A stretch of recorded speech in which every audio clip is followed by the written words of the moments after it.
வணக்கம் மேசராசி நண்பர்களே.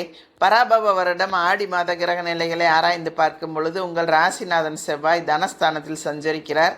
எனவே பொருளாதார நிலை திருப்தி தரும். அதே நேரம் சகாயஸ்தானத்திற்கு அதற்கு அதிபதியான புதன் தன் சொந்த வீட்டில் சஞ்சரிப்பதால் புதிய முயற்சிகள் அனைத்திலும் வெற்றி கிடைக்கும்.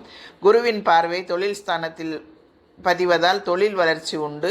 புனித பயணங்கள் அதிகரிக்கும். இடம் வாங்குவது, வீடு கட்டுவது, கட்டிய வீட்டை விரிவு செய்வது போன்றவற்றில் கவனம் செலுத்தும் நேரம் இது. அர்த்தாஷ்டம குருவின் ஆதிக்கம் இருக்கிறதே என்று கவலைப்பட வேண்டாம். குரு பகவான் பாக்கியஸ்தானத்திற்கும் அதிபதியாக விளங்குவதால் அவரது பார்வை பலனால் நல்ல பலன்கள் கிடைக்கும். ஆடி 15ஆம் தேதி 31/7/2026 அன்று கடக ராசிக்கு புதன் செல்கிறார். அங்குள்ள சூரியனோடு இணைந்து புத ஆதித்ய யோகத்தை உருவாக்குகிறார். அவரோடு உச்ச குருவும் இணைந்திருப்பதால் சந்தர்ப்பங்கள் அனைத்தும் சாதகமாக அமையும். சொத்து பிரச்சனை சுமூகமாக முடியும். உங்கள் ராசிக்கு 3, 6 ஆகிய இடங்களுக்கு புதன் அதிபதியாவதால் உடன்பிறப்புகளின் வழியில் நன்மை கிடைக்கும். அரசல் புரசல்களாக இருந்த அண்ணன் தம்பிகள் ஒற்றுமையாக செயல்படுவார்கள். உத்தியோகத்தில் உயர் பதவிகள் கிடைப்பதோடு சம்பள உயர்வும் கிடைக்கும். உயர் அதிகாரிகள் உங்களிடம் இணக்கமாக நடந்து கொள்வார்கள். ஆடி 16ஆம் தேதி அதாவது 1/8/2026 அன்று மிதுன ராசிக்கு செவ்வாய் செல்கிறார். உங்கள் ராசிக்கும் அஷ்டமஸ்தானத்திற்கு அதிபதியானவர் செவ்வாய். அவர் சகாயஸ்தானத்தில் சஞ்சரிக்கும் போது உடன்பிறப்புகளின் வழியே ஒத்துழைப்பு கிடைக்கும். ஊர் மாற்றம், இடமாற்றம் உறுதியாகலாம். பாகப்பிரிவினை சுமூகமாக முடியும். பல நாட்களாக பேசி பேசி தள்ளி போன வரன்கள் இப்பொழுது முடிவாகலாம். கூட்டு தொழிலில் இருந்து விலகி தனி தொழில் தொடங்க முற்படுவீர்கள்.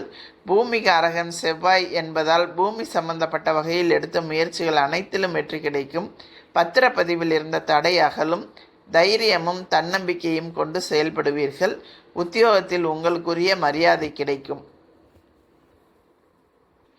ஆடி 17ஆம் தேதி அதாவது 2/8/2026 அன்று கன்னி ராசிக்கு செல்லும் சுக்கிரன் அங்கு நீச்சம் அடைகிறார். உங்கள் ராசிக்கு 2, 7 ஆகிய இடங்களுக்கு அதிபதியான சுக்கிரன் நீச்சம் பெறுவது நல்லதல்ல.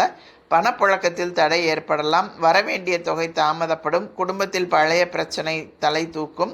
வாசல் தேடி வந்த வரன்கள் மீண்டும் திரும்பிச் செல்லலாம். எதையும் திட்டமிட்டு செய்ய இயலாது. புதிய தொழில் தொடங்கும் முயற்சியில் தாமதம் ஏற்படும். உடல் நலத்தில் கவனம் தேவை. நேர்மறை சிந்தனைகளை வளர்த்து கொள்வது நல்லது. பொது வாழ்வில் உள்ளவர்களுக்கு பொறுப்புகளில் மாற்றம் ஏற்படும். வியாபாரம் மற்றும் தொழில் செய்பவர்களுக்கு லாபமும் விரயமும் சமமாகும்.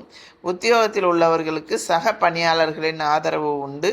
கலைஞர்களுக்கு எதிர்பார்ப்புகள் நிறைவேறும். மாணவ மாணவிகளுக்கு மறதி அதிகரிக்கலாம்.